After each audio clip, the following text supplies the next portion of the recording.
Good evening. We're live here at SoMe Docs with the physician panel discussion following the Tuesday night lecture series. This week, our topic was emotional intelligence in difficult conversations. And Dan from Learn to Scale gave a great presentation yesterday. We're going to bring some points forward from that and hear from our physicians today on how they navigate emotional intelligence, difficult conversations, and different words of wisdom. Thanks so much for joining me. Tell the audience where you are, what you're doing, what your specialty is, and some of your opening thoughts on emotional intelligence. Dr. Tyler Bates, let's start with you. Okay, so I am Tyler Bates. I am actually a flight surgeon, so that is probably fairly unique as far as specialties around. I am at an Air Force pilot training base, so I take early students and also their instructors and make sure that they are medically fit for flying, along with all sorts of other medical related duties across the base. Sometimes military, it's not really thought that you need emotional intelligence, but when you have people that have dreamed their entire life of becoming pilots and you are the doctor that stands between them and their dreams, it takes a little bit more intelligence or a little bit more emotion sometimes than care to really think. I really enjoyed the lecture yesterday, and I like how he framed it. Hey, we all think about diagnoses, we all think about giving bad news, but there's a lot more to emotional intelligence than that.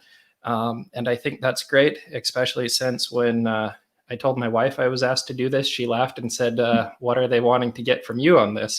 So I listened to that. So hopefully I can provide some wisdom and she doesn't laugh at me too much. There you go. You can bring the words of wisdom back to her and share what was effective here for you. And absolutely sounds like a lot of opportunities there to navigate challenging conversations. This is, the Hollywood version when I think of Little Miss Sunshine, right? And when the teenager finds out, right, he's not eligible because of color blindness to be a pilot, right? And what comes from that. And hopefully Dr. Williams will come back and join us here in just a moment. But let's look at some of those key points that came forward yesterday. What energy, right? So if we think about kind of the way and the style, Dan certainly brought that last night with all the energy brought to the presentation. And what do you notice about that in the ways you engage with, the pilots and the other, military personnel, perhaps other physicians? How does energy play a role in the conversations that you have? I think energy just sets the pace and the tone of the entire time. So having good, positive, strong energy helps provide the entire conversation moving in that route. Whereas a negative energy, not having the energy, the time, the preparation, leads forward to all conversations following along the same pathway. Mm-hmm. And the opportunity to set the tone can be so important. All right, Dr. Kamilah Williams, welcome back. Came back for a moment. Tell us who you are, what you're doing, and some of your kind of initial thoughts around emotional intelligence. Okay, well, I am a family physician in Columbus, Ohio. I've been out in practice for 14 years. And so, of course, have interacted with lots and lots of people over the years, colleagues, staff, patients and the like.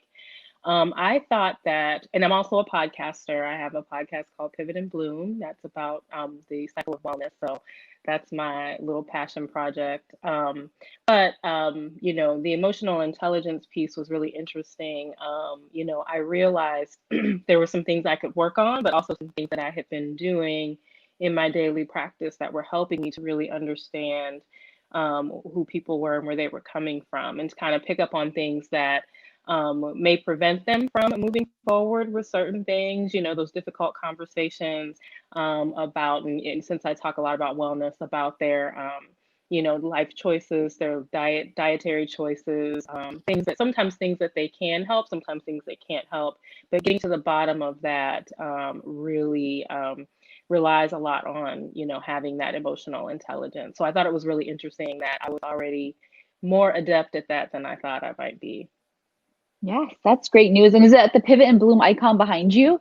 We can see the P and the and sign, your artwork behind you on the wall there. It's my it's for my podcast. Yeah. Excellent. Highly recommend. And you do bring a lot of these concepts up in your episodes, right? Knowing how we have to engage beyond just the diagnosis, what it means to really connect with our patients. So I love that opportunity here. So we talked about the 4 quadrants in the presentation yesterday and taking Daniel Goldman's method and simplifying it a bit, and then also giving it, I think, a little more flavor and depth, some of those key questions we can ask. And we see across one axis think and do, and across the other self and social. And I'm curious if any of those stuck out to you, right? The self-awareness, social awareness, self-regulation, or social skills. Did any come up for you as perhaps an area of strength that you could build upon? Tyler, how did that go for you when you were evaluating those? So those were, when you brought up the 4 axes, it was like, uh-oh, what are these? So thanks for reminding me on those ones.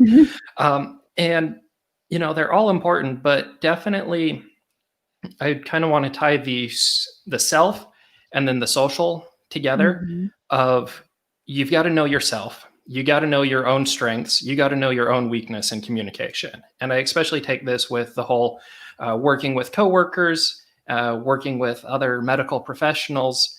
And so you got to know yourself. You got to know what you can bring, and you got to be aware of your weaknesses.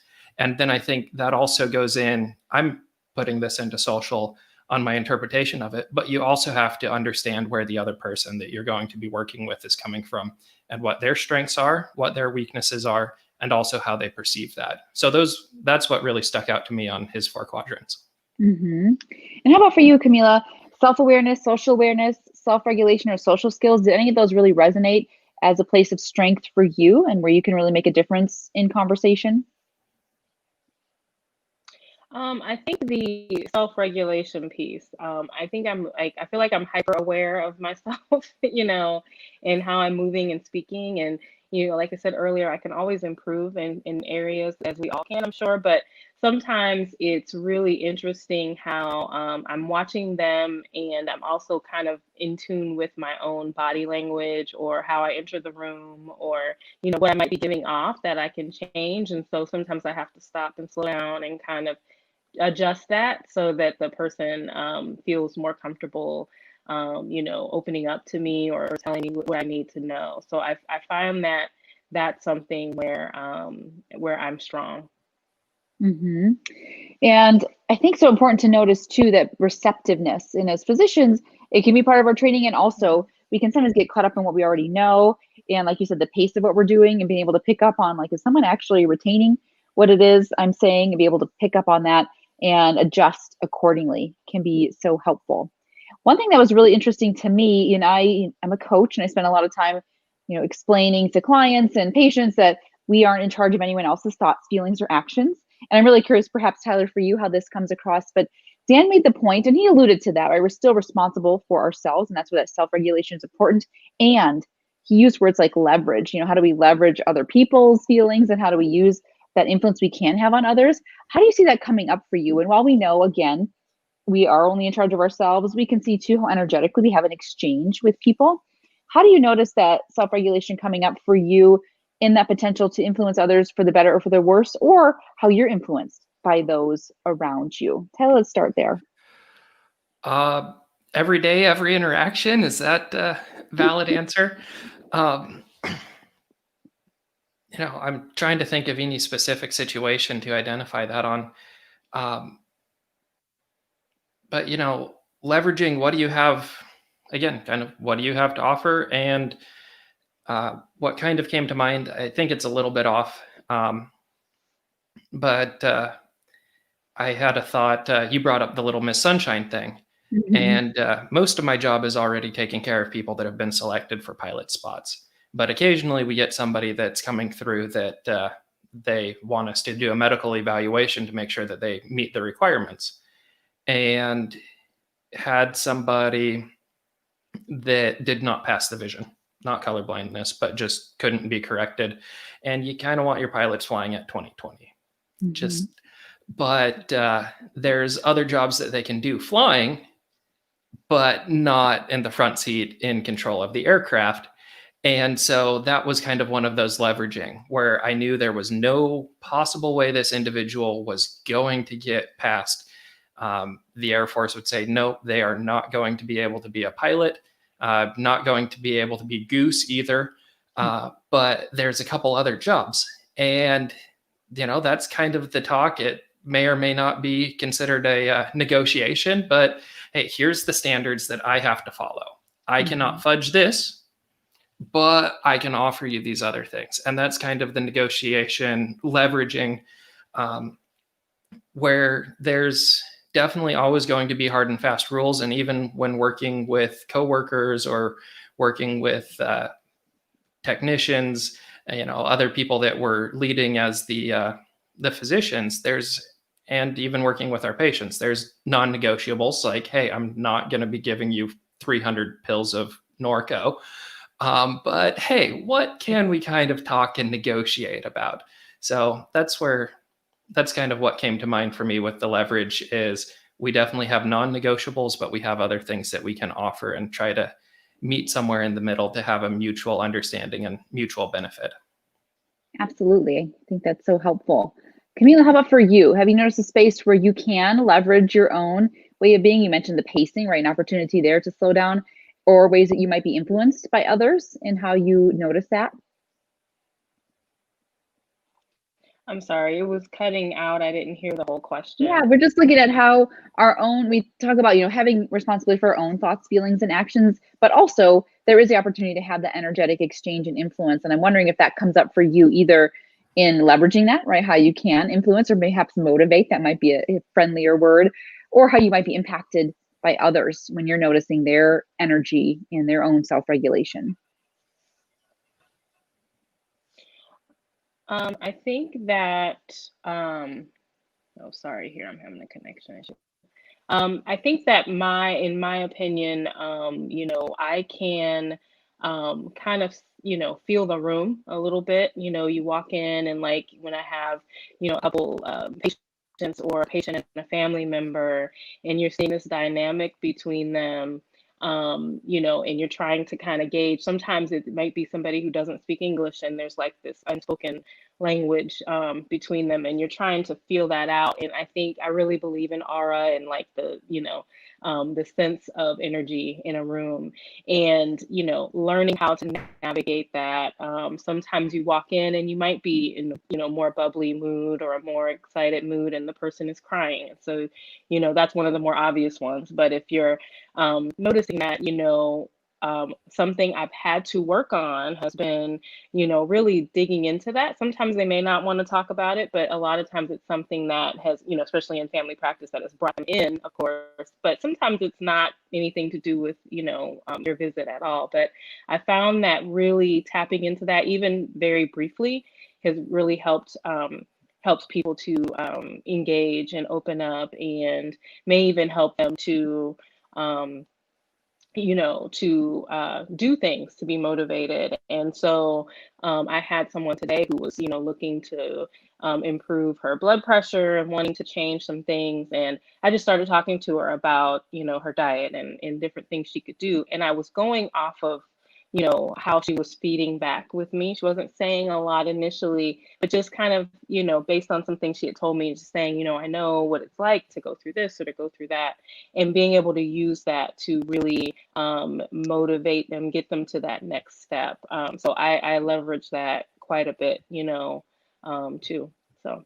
And I'm curious how in the time of telemedicine, right, that being in the room and really directly energetically changing can be powerful. In the advent of when we have to use telemedicine, how do you hold that space? Are there ways you can still tune into that even virtually?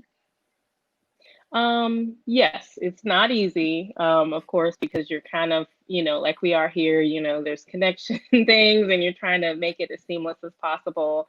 But I think that, just kind of really looking at them, really sometimes some doctors talk about seeing their environment and seeing how it might be a peaceful environment. They might have kids running around. That gives you a lot of information on what they might be thinking or going through as well. But, just tapping into the things that they say more, listening more to the words that they use, trying not to make them feel like they're in a box, so to speak, and just having a conversation. Most of the ones that I see, of course, at this point are, patients concerned about COVID. So there's things they're scared about. There's things that they are thinking that they'll bring up, well, what about my daughter? What about this? And you can kind of start to feel out where they're headed. And then if I sometimes, if I can't tell what they're worried about, I may just ask them, What is it that I can reassure you about? What is it that you seem to be hesitant about some things here? And I think that really helps them also to feel more at ease and not so much like we're in a box talking to each other. So yeah, that's really helped. I think those questions are so great because sometimes we might say, is there anything else, and the patient might not think that what they have to say is valid or worthy of the time. So being more pointed with that and saying, you look concerned, like share with me what's happening, and more inviting that than just blanketing the question. Tyler, have you noticed any challenges around the virtual space, or how has that worked for you in this time? Absolutely. And as you say, I've kind of got a little more direct with some of those questions, and that in the exam room, you can kind of do the, what else do you want to talk about? And you can, or you can put your hand over the door handle and they suddenly remember the 3 other problems they were going to talk to you about. But sometimes on the phone calls, and most of our phone calls are COVID related, because like, hey, if you have any symptoms, call us and we'll triage you and say, hey, we can see you in person. Might be an ear infection. You shouldn't be flying with that. Or, hey, it's COVID likely. And yeah, some of them, and nobody wants to be the guy that shows up to work and shuts down everybody for being in close contact. And so we have people calling in like, hey, I got a sore throat. Okay. So what are you kind of hoping for here? Are you hoping for a test, or are you hoping for a blessing? And it's kind of been a little harder to establish that. And I'm not going to advertise that I think my questions are great. I feel like sometimes I've asked the question like, so what are you really here for? Or why are you calling? And I feel like, well, my clinical medicine professors probably wouldn't have liked that question, but I can't dig it out any other way on the phone. So if you have any tips on that one, I would love it. But yeah, questions had to be a lot more blunt to try to dig through things, as opposed to just kind of waiting for people, because you can't really read them as much virtually. Absolutely. And there's ways we can like soften the tone. I often think of, I actually started this #SmileIfYouWantTo campaign, because that smile more commentary always made me a little crazy. And on the phone, right, when we don't even have the visual of the computer, how can we do that and soften our voice and offer a lead in, or even just saying, I want to make best use of our time. Let's find out what the objective of this visit is. And I think there's ways that we can actually be direct, and it can still have kindness involved there. I'd like to take a minute and look at feedback from a teaching perspective. So in medicine, formally or informally, we're often in a teaching position, whether we have students or residents, we're certainly educating our patients. And, I have the opportunity to work with students now, and there are times where you have to give some challenging feedback. And I wonder, with you working with, the different surgeons, flight surgeons in training, or the pilots, how that has come up and how you have braced that. Because I know a lot of times in medicine, we want people to do well, or we want to not stop someone from following their dream of becoming a physician. But that can sometimes lead to inaccurate feedback, and it doesn't really do anyone any favors if we're not giving clarity, if someone's not doing well. Have you had that experience, and have you had any success or even any marked challenges there that we could examine?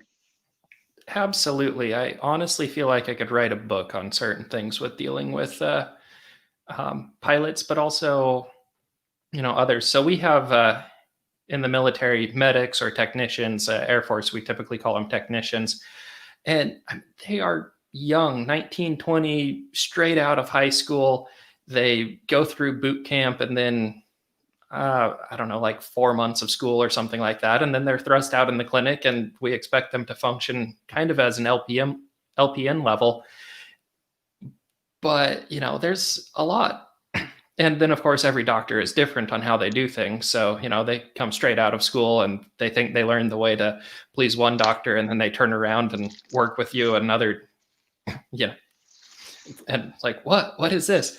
And I think knowing the right time, and this was something that I really liked that he was talking about yesterday in the presentation, the right time, the right environment for doing that. And then also in the military, it's a little different again in the civilian world, but then also the right method for that. So we have different rank structure. So doctors are officers. The technicians are going to be enlisted. So there's a power dynamic there. But then there's also leaders for the enlisted individuals, so higher ranking, more experienced. And so sometimes a lot of the debate for me when it comes time for correction is, is this a simple little, hey, we could probably do this better, what's a way, how can I help you? Versus if this is a more severe discipline type issue, then it's not my job as the doctor and the officer. It's my time to then talk to the flight chief, who is the higher ranking enlisted personnel, to be more of a mentor for them. And then also, are they my individuals? I had a problem a couple weeks ago where we work with public health closely about COVID, obviously, and it's great having public health there. But in the lead up to Christmas, the public health person that normally oversees people coming out of quarantine was on vacation, and the others just totally forgot about it. And it's not my job to go in and discipline them. And so it was my turn to talk to their captain and be like, hey, here's what happened. Here's where people were missed. And then it's their responsibility to take over. And preparing for this, I tried to think, that's one of the big things that I've really been trying to learn is what's the right situation and the right method for this. And so I think, in civilian side, who is the supervisor? Who's the more experienced one? Is that feedback going to come better, take with residents and stuff like that? I have had crappy feedback coming from residents as a med student. Let's face it. And should that feedback have come from the intern that I was working with? Or should that have been the senior that decided to tear me a new one? And, this is something that I think in medicine, we still have these hierarchy structures. And while it's not as written out and plain as it is in the military, it's still there. And it's kind of hey, what's the lowest point possible that we can take this up, but the person that's most involved? And then, yeah, definitely, as you said yesterday, make sure it's a time of preparation and definitely not do it in the middle of being angry. And, obviously if it's a safety thing and somebody's going to chop off the wrong toe, let's stop things there. But if it's feedback about other things, there's an appropriate time and there's an appropriate preparation, and there might be somebody that's better equipped to handle that. And that importance of delegation without shirking responsibility. And there's a balance point there. It's so important to notice that. Where would the most effective message be relayed? And the person who does that can be worth considering. Kamilah, we're looking at giving feedback, particularly in that role of a teacher, right? In medicine, we're often teaching someone, be it our patients or students or residents. And the challenges sometimes, if someone isn't doing well, how do we navigate that? And I have found the default is often to kind of ignore it, right? Give kind of moderate feedback, you're doing okay, when in fact it would be more beneficial, right? To give truthful feedback so there can be remediation if needed, or even redirection, right? There are some times when perhaps the path isn't to continue, and that can be hard to deliver that news. And I wonder what experience you've had with that and perhaps what successes you've had in that arena. Well, I've been on a lot of different sides of that. Of course, we all went through, being students. And I remember when I was a student and I had written, and I still do this now, I write pretty thorough notes. I try to, they've gotten more concise, but I try to get my point across and make sure everything's there. And it was criticized heavily by an intern that just kind of had some personal feelings against me.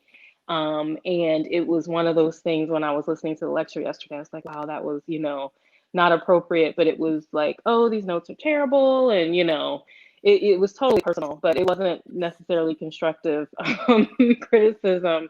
And then, I remember when I was a chief resident, I tried to be that person that didn't do that. So I kind of learned from that experience to try to help people, because I've learned the hard way too, that when I tried to be too nice or didn't try to correct something, that, that person would keep making that mistake. And so, it also comes up in my current role, where we have, nurse practitioners, physicians assistants, they're doing things, they're going about what they have to do, But if you see them repeating a pattern, you know, it becomes a safety issue and you have to address that. And so how do you do that, you know, tactfully? I thought he made some great points. I saw some, you know, points where I've been not treated so well in that arena, and points where things that I've, you know, I've done well or I've not done so well. So I see the utility in that. I think people are more willing to, I know people are more receptive and more willing to talk about things when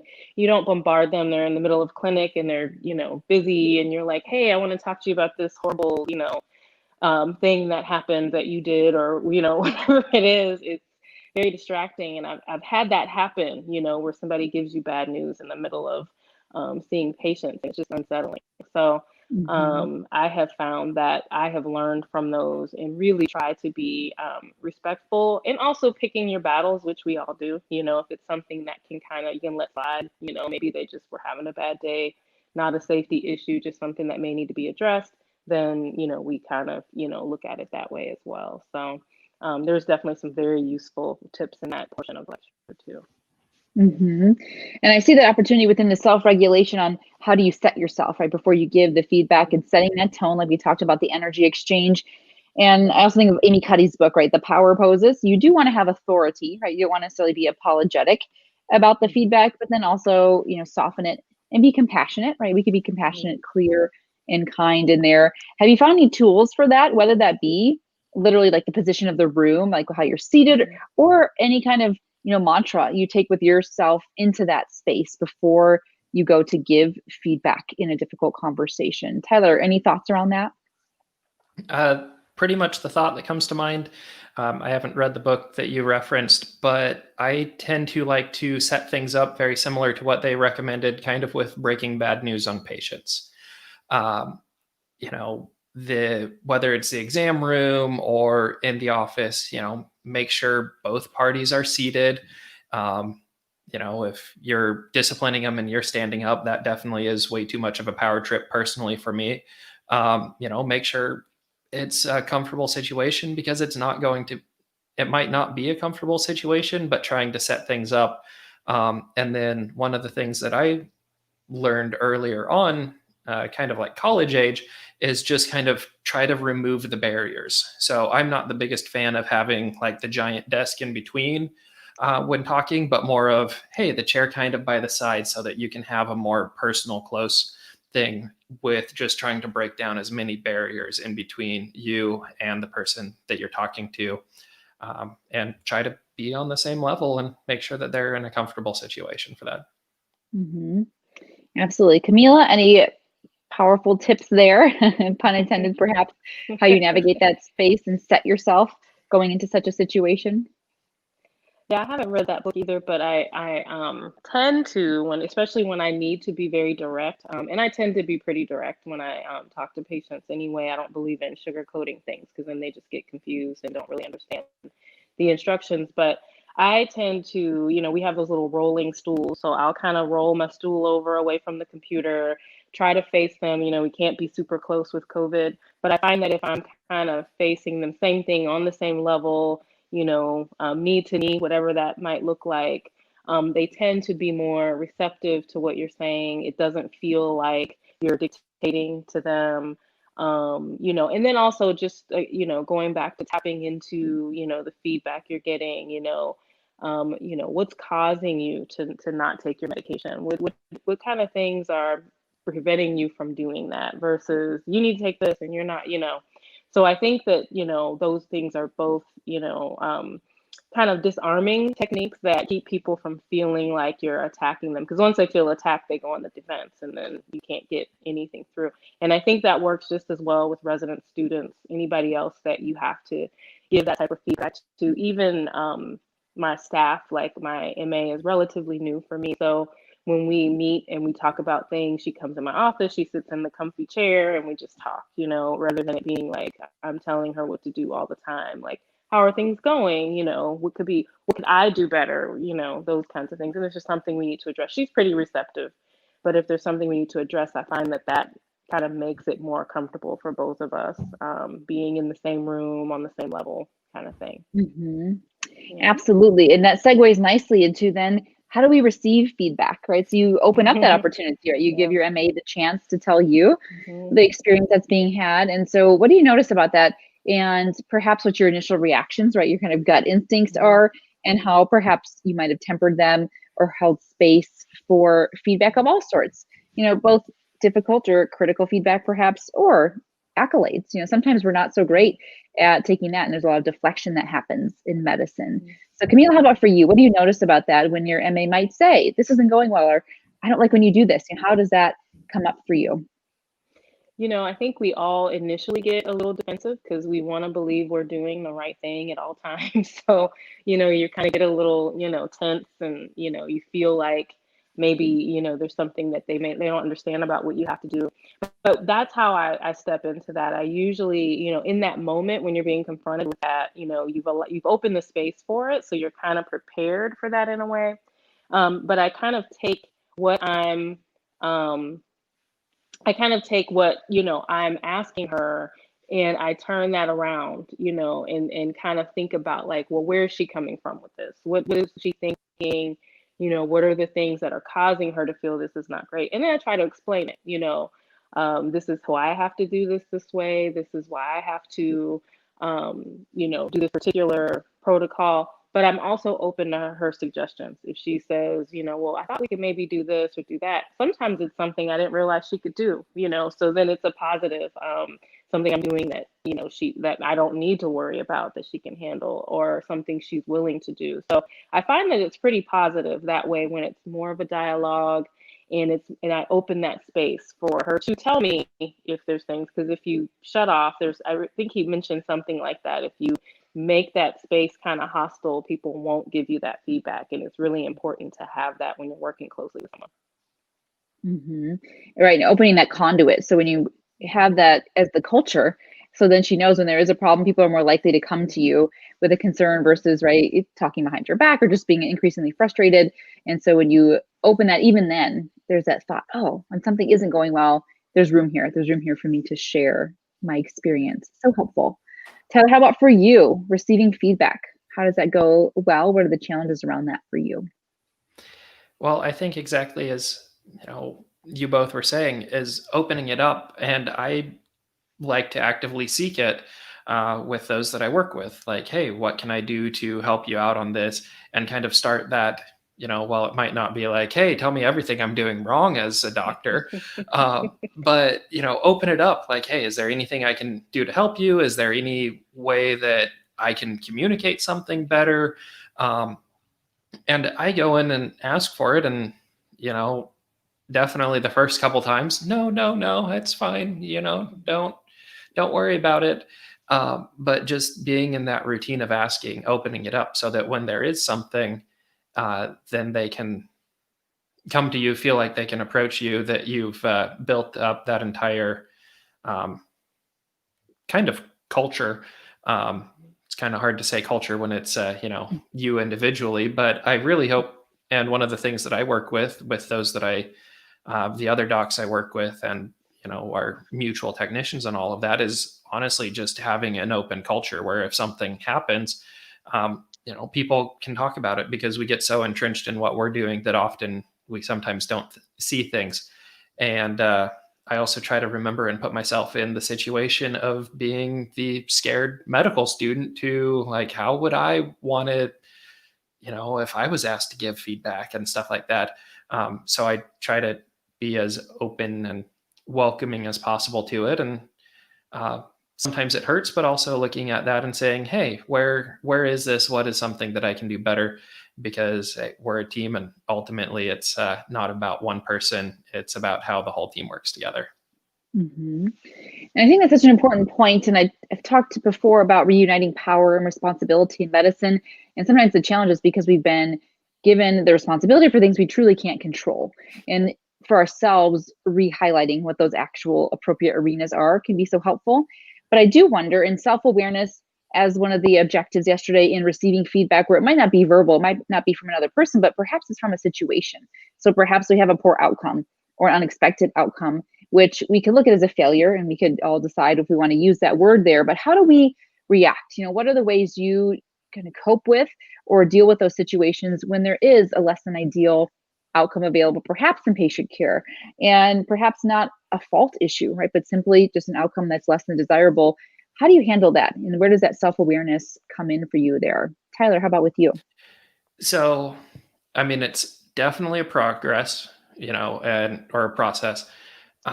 But this is actually something that I'm really enjoying about being a flight surgeon. It's one of these overhashed, too frequently used metaphors, I will admit. They're like, hey, medicine, we need to learn safety from the airlines. They used to crash a bunch of planes. Now they don't. We need to do this in medicine. And yes, there are definitely plenty of things that don't translate over directly. But this is actually one of my biggest things that I learned from that. And especially at a pilot training base, they do the flight. Well, they will talk about the flight for about 2 hours before the 2 hour flight, and then they talk about the 2 hour flight 4 hours after the flight. And I'm not at this point, but I was talking to a guy, instructor pilot, used to fly fighter jets, and when he was doing one of his big weapon system upgrades, they flew a 1.5 hour mission, I think he said, and they spent 14 hours debriefing it and analyzing everything. And so to me, a lot of this is we're not going to make any changes and be better if we're afraid to talk about it. Yes, it hurts. Yes, the blame game becomes strong. But when we look down and we break it through, there's always, a quick, easy blame. Oh, well, the patient didn't do this, or, they were too sick anyways, and this medication was out, or, pharmacy took too long. We can play whatever games we want, but what is the bigger issue that is going on? And it's not easy. It's not easy in medicine. I think there's a push to work on that. But I think that's really what I'm getting from being in this role is aviation had to push for a good 20 years to remove the stigma about talking about it. And I think medicine is slowly getting that place to where we can openly admit it. And so whenever an adverse outcome or patient complaints even and stuff like that, I always try to think, and again, there's a little bit of beating self up, a little bit of blame game, but then coming back and refocusing and say, what went wrong and what can be learned from this? And as long as there's something that we can learn from and work to prevent it, then we can work on overall improving it. And yes, it might have been unfortunate, but the good thing is we're moving towards not having that occur again. Absolutely. And I think that transparency, right, in that space to talk about it is so craved in medicine.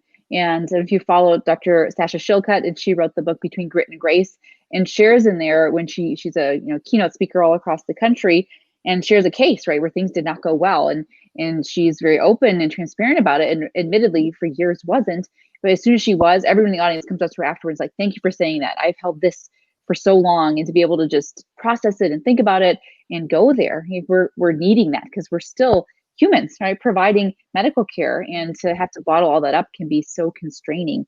And so learning that and bringing it forward, absolutely, what a great opportunity to open that conduit from what the aviation industry has done well. How about for you, Kamilah? I think, I liked what Tyler said about it not really being a blame thing, but we tend to do that. Most of us are type A or type A adjacent personalities as physicians. So, we immediately want it to be perfect. We wanted things to go well. A lot of times they aren't things that are in our control. The patient gets really sick, especially now with the pandemic, and they just have this, crazy outcome from that. And even if they don't pass away, they have some things that they have to live with, and they're coming to see you, and asking for answers. And that can be pretty tough. I think that I like to just kind of speak frankly about what went on, and not necessarily thinking of it as like, oh, they're going to use this against me later, which we're kind of conditioned to. But when I've done that and said, yes, this is really tough, I'm so sorry this happened, or, I hate that this happened to you.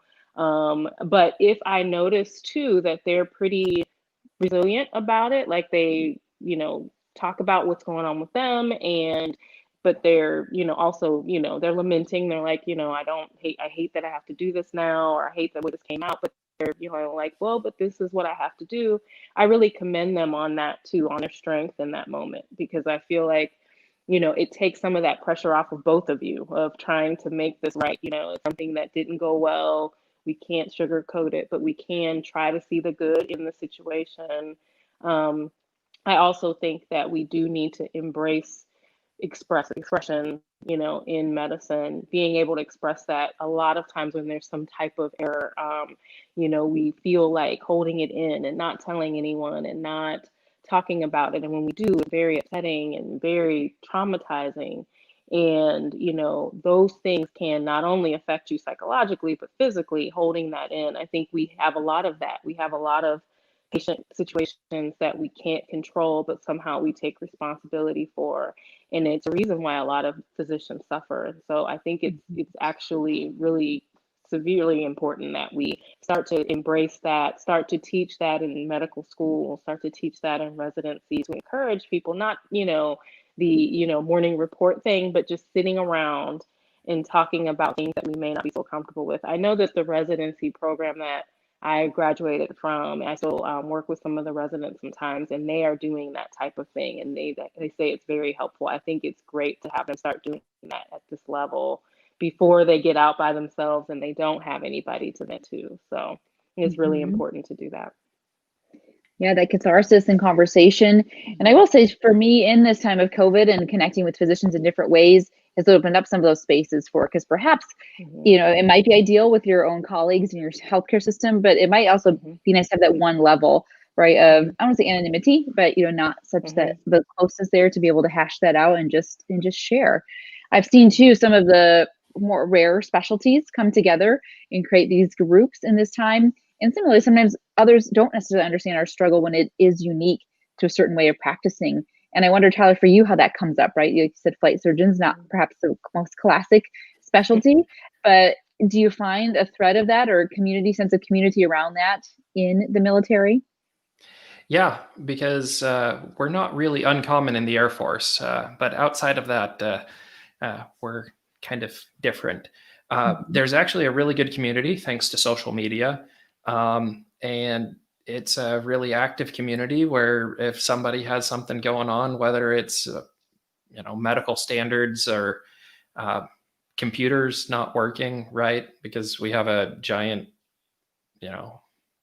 basically where we manage everybody's ability to fly, and all of that is a internet app. And it goes down frequently, and people are like, hey, is this one down again at your base, or is it just my base? But yeah, it's a great community, and exactly what you're thinking of. That's something that I'm putting it out as a plug for people that are listening. I don't have the energy to do it right now, but I've always thought between our two conversations, I remember a mistake that was made in a surgery during my third year as a medical student. And the surgeon was really down and beating himself up. He told the family was grateful that they told him, and they were still grateful for, the overall surgery that was being done. And then he got to the doctor's lounge. There were two in this hospital, and this one was at the OR. So it was pretty much the surgeon's lounge, and said, man, I screwed up. I did this. And all of the other surgeons were there. Oh man, I hated when that was, when I had something like that happen. And there was an immediate community and talking about it. Granted, they weren't going to work on solving it, but they were just commiserating. And I feel like we're losing some of that touch, but we're also gaining an opportunity for that. And I do like seeing groups like SoMe Docs on where, hey, we have an opportunity to be talking about these things and work on building a support group. Because honestly, I think surgeons' lounges, doctors' lounges are decreasing in frequency in hospitals. And so we do need some form of a group. And then one last plug, again, somebody much more energetic than me, or in 5 years, I'll get around to it. There is actually an Air Force publication that goes out that has to the entire Air Force that has people talking about their lessons learned and things, whether it's a pilot that had a problem while flying and how they worked through it, to even like having to drive back and there was really bad weather and snow. So people talking about things that they learned, safety, being able to share it. And then there's things that go around at a local level, even on our base, of things that have happened, whether it's mechanical failures or other things, and they publish them. And this works more for males, but they publish them and they put them above the urinal in every bathroom of the flying buildings, so that everybody, while they're going to the bathroom, can say, this is what's been happening, and can notice a pattern and communicate these things. I don't know how we're going to get that across in all medical bathrooms, but something as a community where we can bond and talk about these things, whether they're mistakes, whether they're frustrations with insurance, because let's face it, that exists, EMR, whatnot. And I think that this is an ultimate time of, well, yes, there's many more things being put in our way of being social. There's also so many more tools that we can bond together as physicians with our shared experiences. Absolutely. And there is an online physicians lounge. Dr. Katie Towns has formed one, so we can join in the physicians lounge there. And I can think of a few groups that's coming through, and I love that recommendation and the opportunity. Kamilah, for you, have you found any interesting ways of engaging in this time? Bring yourself into connection with physicians in new ways? Oh, absolutely. This has been like the year of connection, oddly enough, for me. I had thought about podcasting for a long time and kept putting it off, and for various reasons just didn't do it. And being forced home and not having all the running around, just gave me the time to think and to read and to research and to find people. And it turned out that I have all of these amazing coaches and people that are already doing these things, out there. And once I started looking in these groups and seeing the different people that were doing these things, joining, being able to go to conferences that I wouldn't normally be able to go to, I have discovered so many connections, and not just connections, but people I really consider friends that I've never actually met, which is hilarious. But that just are doing those things. They meet needs that I didn't know I had. They meet needs that, probably wouldn't be met if it depended on me going where they are. And just being able to experience everyone's, expertise and their struggles. There's a lot of great groups for that. I've just been amazed at how many different things, how my mindset has shifted, how many different people, and especially physicians, are just making these huge pivots, and I'm starting to interview some doctors regarding that, because there's so many of us that are doing different things than just going to work and coming home. I think that that's amazing. So, I will always remember this year as the year of, huge connections for me, despite all of the craziness and shutdowns. I'm like, actually, I'd like a little more of this, because I can get some more input and, backup on a lot of the things I want to do. So yeah, it's been great. And I love that it's built in, right? Pivot and bloom. You have it right there in the title. Yeah. So you're making good on that premise. Yeah. Well, let's take up the challenge that was extended in the question that was posed yesterday. What are you hoping to improve about yourself by practicing these behaviors? And any key takeaways that you see that you may be able to implement with patients, with your family, right? Especially in this time, we've been called to give different feedback when we're in close quarters for longer periods of time, or with colleagues. What are you hoping to improve about yourself through this, Tyler? And you can take this back to your wife and let her know, right? There's learning that happened here as well. Well, I'm going to say maybe improvement, being willing to take the feedback from my wife then. But yeah, overall, just, continuing to work on communication. Communication is something that we've known is important, but it's definitely been challenged. There's been whole challenges this year. While we've managed to meet way more people and connect with more, there's also been the fact that we're having to do virtual visits. And I think I just want to take on it and continue working on the aspect of communication between giving feedback and also receiving feedback, and working on decreasing what miscommunication there is out there. I love that. Opening that two-way street, right? Because communication we often think is what we're saying, but what we're hearing and how we're internalizing and interpreting it is so important there too. Fantastic. Kamilah, for you, what do you hope to improve about yourself by practicing any of these behaviors? Well, it's funny, like as we were talking, you may not have noticed, but I was shooing my son away. So like I told him not to bother me, but of course, he's 6, that's like, saying nothing. So, just he's very understanding of everything that I'm doing now. Anytime I'm recording and things like that, he tries to find ways to come around then. But what I take from that is that he wants more of me, more of time with me, and trying to spend more time that's quality time and not just homework time and doing things we need to do time, but actually spending time with him doing things that he enjoys doing, learning about him. The other day I realized there's a toy that, or something that he likes, and I don't know much about it, and I told him, I committed to learning about it so that I would know more about what he's interested in. And you could just see his face light up. So I think that communication, like Tyler said, is super important. But I think about how I'm coming off to him if we're sitting and, we're in close quarters and I don't like his stuff everywhere and I'm constantly pick that up, do this, do that, I try to cut back on that as much as I can to allow him to be creative, but also to avoid that constant, recurrent, nagging voice or that critical voice, so that he gets less of that and more of the nurturing and, building up, so to speak. So that's my big challenge. I love that. Communication all around and certainly feedback for and from family. And I'll take that thread as well. I work from home, and so it's like you're always working and there's a lot of conveniences about it, but it's hard to sometimes put that boundary up. And I've had calendar times and whatnot, but tonight I had the opportunity to play Exploding Kittens with my 7-year-old, which honestly I didn't. It seems like a very random. It's the most ever backed Kickstarter, and I was thinking, really? But like you said, it was something she loved, right? And also taking that feedback and not trying to justify. I think we often will do that, and that's that defensiveness coming through.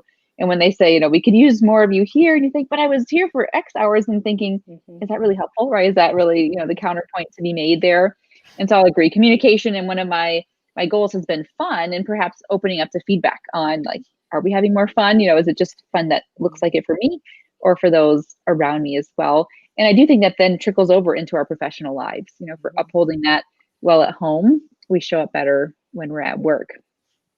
Well, this has been so fantastic. And I'd like to take a moment to have you tell everyone where they can find you, right, on social media, certainly in SoMeDocs, but on your own platforms and handles as well, what you're doing, any projects that are upcoming for you, and then any closing thoughts around emotional intelligence.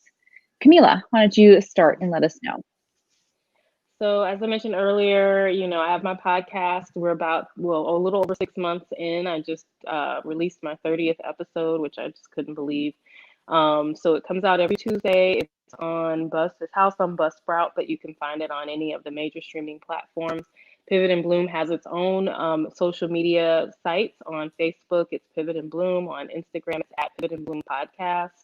I have Twitter, but I don't use it a lot. But so, most of my social media handles are at Kamilah Marie MD. On Facebook, it's just Mila Marie, Milahmarie. So I can be found in any of those places. Some things I'm going to be working on is doing more interviews, putting myself out there more. I'm working on a wellness curriculum for my church, but also working on starting to coach individuals and couples on finding wellness in their lives. So I'm really excited to embark on that. My focus and my passion is to work with single moms, but as I'm starting to say that, people are like, well, what about me? And what about me? So that's a good problem to have. So I'm working on that. But just trying to really spread that gift of wellness in the world as we're, eventually emerging from COVID. I really sense that we're going to see, unfortunately, a surge in chronic disease. We're already seeing health inequities that are going to only get worse before they get better. And so I'm really passionate about helping people on the individual level to improve those things before they get to a crisis point. And then as far as the emotional intelligence, I think that, of course, this was all great. The discussion tonight was wonderful. And, I just want to continue to dive into that more and see how I can be more effective in my professional, my business relationships, but also my family relationships and my relationships with my colleagues and my patients too. Excellent. Thank you so much, and highly recommend it. Your opening episodes blew me away. Thank you. You had the series early on the podcast, so I highly encourage you all to take a listen. Thank you. Yeah. And Tyler, where can everyone find you? What's happening in your world, and what are your closing remarks around emotional intelligence? I don't know. I might be overwhelmed just thinking about that. So you can find me on way too many social media platforms. Tyler Bates for the most part. But my biggest project is called Musculoskeletal Minute. It is a YouTube channel, also has a podcast. There's Instagram and Facebook, all under the same name. I have not been terribly active with that or my other project of recent, but I am making plans, reframing it. It started out as study materials for osteopathic manipulation. I'm going to keep with that, but I'm also working on theme from basically history, physical, diagnostic workup, and then treatment options to include OMT, but what are some of the other treatment options, and working my way through body parts with that. So I'm in the planning stages of getting back to that. So hopefully here in the next couple months, I will be re-recording those and getting those out there. But I still continue to monitor that. So you can find me at Musculoskeletal Minute on any of those platforms. And I have another project, which I call Underrated in Medicine, started as a podcast, to pretty much share some of these more difficult things to talk about that we've kind of avoided talking about.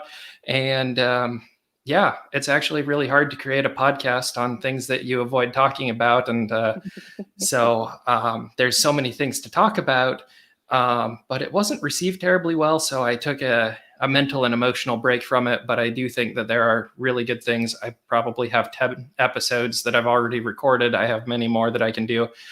So if you want to follow along for the difficult conversations and topics, and also provide ratings that go against the low star rating on my podcast, that'd be appreciated.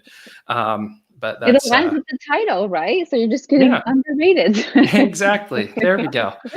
Maybe I should have come up with a overly rated in medicine or something. 5-star medicine podcast. Yes. No subliminal messaging here at all. But yeah, and then Twitter, trying to be opinionated and, be accepted too at the same time. But J. Tyler Bates for that handle. And then emotional intelligence, honestly, kind of the same things that was said. Work on being a better communicator, work on being somebody better to work with. And then I hope to take this through on both of those between education with Musculoskeletal Minute, and then also Underrated in Medicine, maybe being a little more emotionally intelligent there. And when talking about some of the hard things such as safety, leadership, and whatnot. So I'm really hoping to take this and use this as a good kind of a reframe that I didn't really even think about it, but it's a good New Year's reframe to work on all professional and interpersonal relationships. Absolutely. And I'll just wrap it up. You can find me at This Osteopathic Life most places. I worked on actually trying to change my Instagram and then I disabled the whole account. So that's a project for the weekend. And I did join Clubhouse this week and actually hosted a room today on health and medicine. And that's at Amelia Bueche, DO. And I love that Musculoskeletal Minute, right up my alley, right, as a neuromusculoskeletal medicine specialist. So I appreciate that. And absolutely talk about those hard conversations. And for emotional intelligence, I would just encourage everyone to remember we can be at once 100% worthy and have room for improvement. And I think in medicine, we think those are kind of mutually exclusive, but it's possible, right? To be perfect just as you are and have room to grow. And so I encourage us all just to take that feedback and see what we can do with it. So thank you all for joining. We have 3 more lectures remaining in this month with physician discussion panels to follow on the Wednesday. So stay tuned and check out the new SoMeDocs website. It's been revamped, and though it was down yesterday, if you look at it now, it's up and it's fantastic. So we will see you next